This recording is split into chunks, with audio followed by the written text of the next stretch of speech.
Joining us, we have Dr. Anand Ranganathan, author, with us. Ambassador Anil Trigunath is a former diplomat. Daniel Boardman is a Canadian journalist joining us. We have Anand Ahuja, attorney at law and co-founder of Indian Americans for Trump. We also have Dr. John Harrison, who's a Homeland Security expert, joining us on the show. Let me begin with you first. Dr. John Harrison, here you have yet another set of statements. It's like almost a new set of statements coming in every day from the United States, and it's a different official perhaps each time. But Peter Navarro, who last week chose to call the Russia-Ukraine war Modi's war, God knows for what reason, and now has come out to say that Brahmins are profiteering, a statement that has led to a huge amount of consternation here in India, politically speaking. Does Mr. Navarro not understand what he's saying? Or is this a deliberate strategy? Because either which ways, all it's achieving is lowering the standard and the stature of India and US's ties.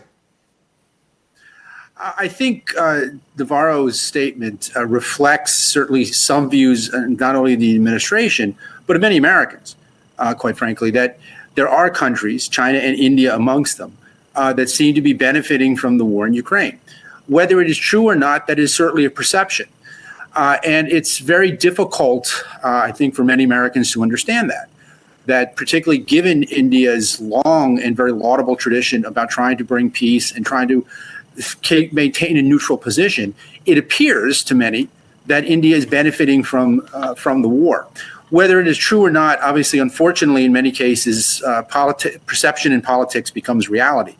And I think Secretary Rubio's statements, I think, are a much better reflection of the broader understanding and the broader desires of the United States to have the relationship it does and will continue to have with India.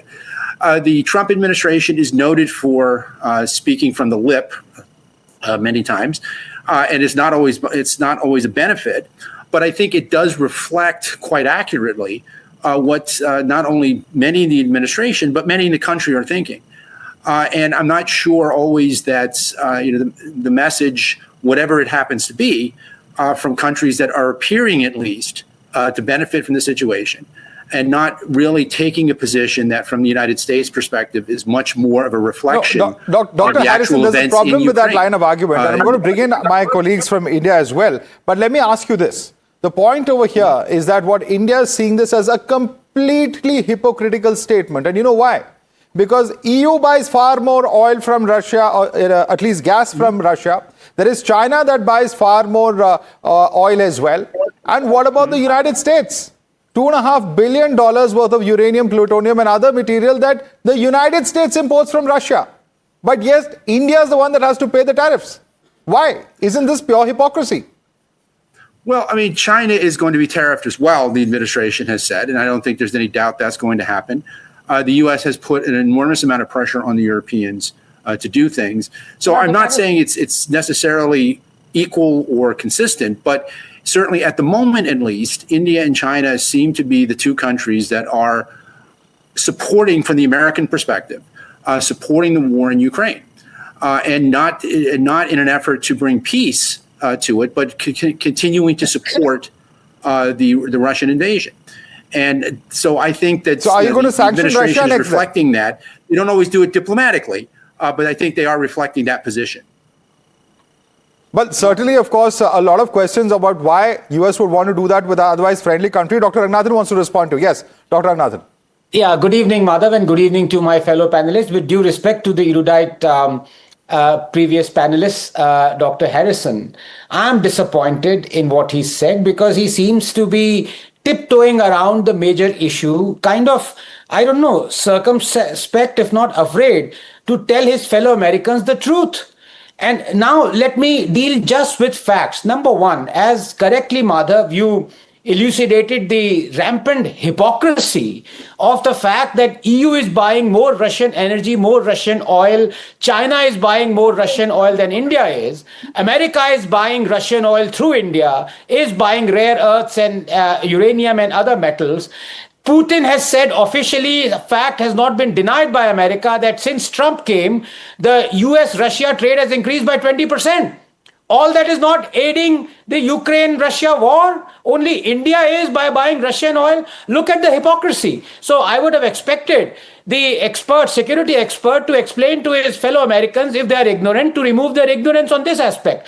Number two, and this is important as far as Peter Navarro is concerned, his usual daily rants. Let me explain this in the simplest way possible. By buying Russian oil, India has directly saved $26 billion in the last 2 years.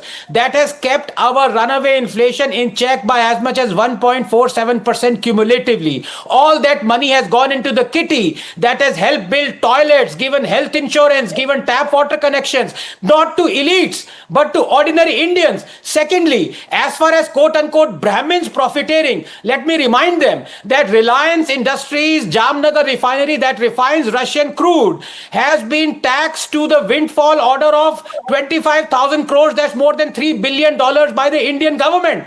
Is that something that people would do to crony capitalists and elites? All that money that has been earned and profited by the ordinary Indians. These are the facts. You may jump around this, Dr. Harrison, and say Americans might not know, perceptions are different, but it is your job, sir, as an expert, to clarify and bring facts to the table, not opinions, sir. Right, and Dr. John Harrison, the larger question is this. The larger question is, when you make comments about an area that perhaps, he's bringing a perspective from the point of view of trade, but he's seriously impacting on ties between the two countries. He's posed a picture of Prime Minister Modi wearing saffron robes. Now he's talking about Brahmins, profiteering, so on and so forth. Mr. Navarro also would know the impact that his statements would be having here in India. Well, I just want to make one comment. I don't know. I can't quite speak to how many Americans are actually watching the program tonight. I'm simply reflecting what certainly the administration and some Americans obviously think. I'm not saying whether it's correct or not. What I'm simply reflecting is where the comments are originating from. No one cares about my opinion. I certainly don't rank high enough up. I care about your opinion. But the fact is that this is all I'm explaining. And I'm not here to back or defend So there is a history of the relationship between the two countries, and that's all we're trying to point out. All of this certainly, of course, many hope it's an aberration, but certainly does not augur very well for diplomacy. But let me bring in Ambassador Anil Trigunath. Ambassador Anil Trigunath, the blatant hypocrisy of what's happening, and also, of course, the recent developments that have taken place as far as the SEO summit are concerned, is all of that is forcing these kind of reactions. Of course, it would be tempting to say so, but we've seen such reactions coming in for the past 2 weeks. And now, Trump actually has put out a statement saying that India has agreed to go down to no tariffs, but it's getting too late. Too late for what? If there are no tariff barriers for United States to enter the Indian market, then what's the issue in the first place? Well, Madhav, the problem is that President Trump probably forgets what he has said yesterday or an hour before.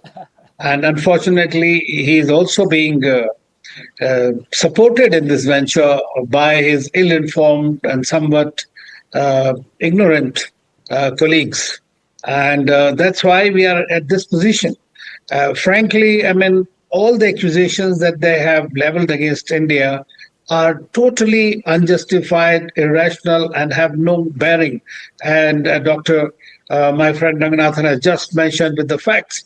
So I think that we need not really bother too much. It becomes a good debate, but I would absolutely ignore what Navarro says or somebody else, because they don't even demand any kind of a response, frankly. I mean, any person with little brain would know that they are talking top of the head. I mean, you can have a perception suddenly in your mind that it's a day, and you can deny that it is a night. So this is precisely what's happening. He loves to chat with Putin. He wants to be a friend with Putin. At the same time, when India is trying to stop the war, telling openly to Putin or to Zelensky, he doesn't take into account. And he puts it as Modi's war. Now, when look at it, the amount of, firstly, why India started buying the Russian oil, there is a simple history to it. When they started weaponizing the financial instruments against the United States, against Russia, the Russians weaponized the 3 Fs, that is food, fertilizer, and fuel. And that's when the Europeans said they were fighting, and then they pressurized the Gulf countries, which were our major suppliers, to divert all the supplies to Europe. And then India had to buy from somewhere. We buy from 27 odd countries the oil, including the United States. And our imports from the United States have gone up by 120%.